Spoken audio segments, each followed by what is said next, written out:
Yes, yeah. Perfect. Assalamu alaikum.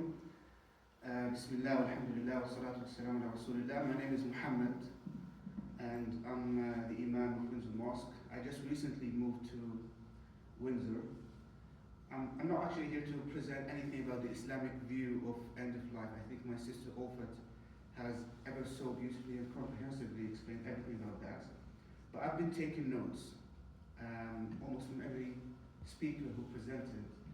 I've been taking notes because whenever they speak, it just triggers something in my mind about the similarities or where our lines, our paths cross when it comes to end of life.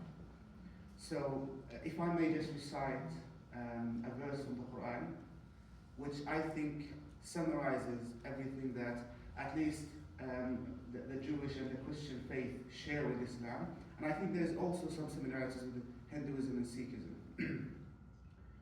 بسم الله الرحمن الرحيم كل نفس ذائقة الموت وإنما توفون أجوركم يوم القيامة فمن زحزح عن النار وأدخل الجنة فقد فاز وما الحياة الدنيا إلا متاع الغرور. It says, each soul shall taste death, and indeed you shall receive your rewards on the day of judgment. He who is pushed away from the hellfire and brought near to paradise has truly succeeded, and the worldly life is nothing but adornment and foolishness. The reason I say this summarizes truly everything that has been said is because when you reflect on the messages and everything that was mentioned, you will see that it all goes back to this, that this life is temporary, short, it's a passage. I know that I think it's Hinduism who said that they reincarnate. Sikhism, they don't reflect on what happens after death, but at least when I see at Judaism and Christianity, when they all speak about being with God and what happens after death, I reflect on this verse. I would like us to quote a few things that were said. So, the esteemed gentleman who spoke about the Hinduism, he said, the soul never dies. And I look at the Quran, and I find that in the Quran, that the soul never dies. It's actually, in the Quran it says, and they ask you about the soul. Because the Jews at the time of Prophet Muhammad, they came to him and asked him about the soul. So the Quran says, and they ask you about the soul. Tell them, the soul is from the command of my Lord.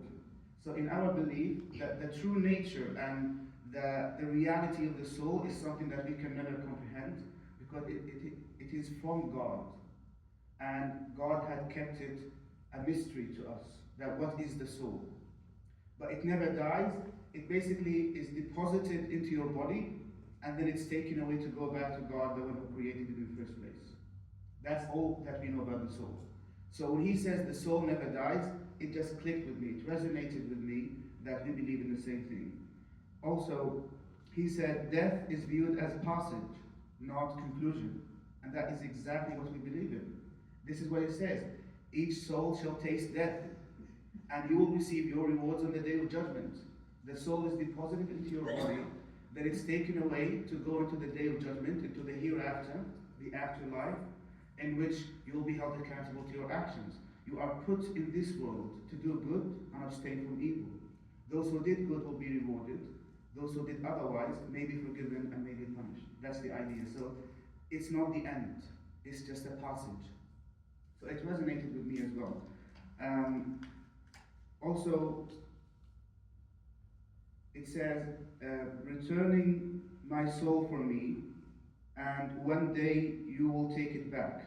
I think this was part of the prayer. I'm not sure if I'm correctly quoting it, but that's correct. That's correct. Okay, thank God. So it's exactly what Sister Olfat has mentioned, if you remember her speech. Inna lillahi wa inna ilayhi raji'un. We all belong to Allah, and to Him we shall return. So you are returning my soul to me. And that first part of this actually is also part of our belief. In the Quran it says, when you sleep, what we call the minor death, your soul is taken away from your body in a way.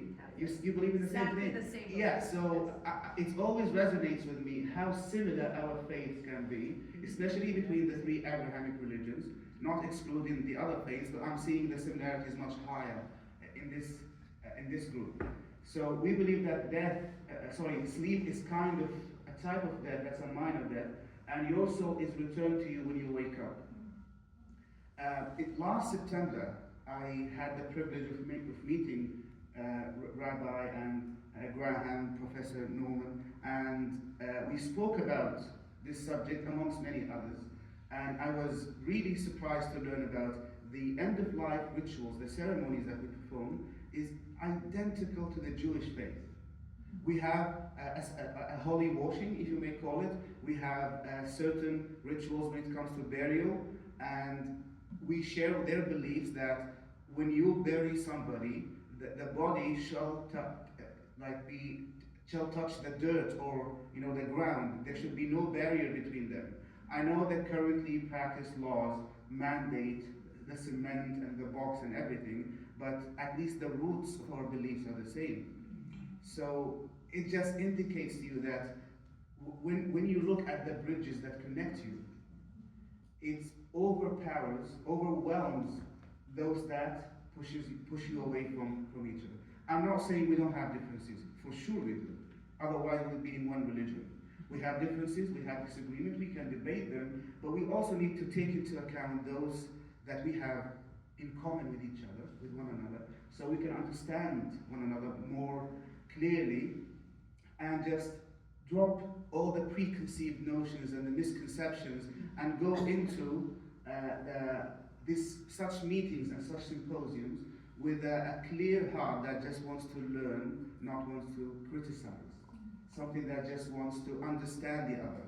I had the privilege of meeting some of the Sikh members, some of the community members of the Sikh community here in Windsor, who came to visit our mosque.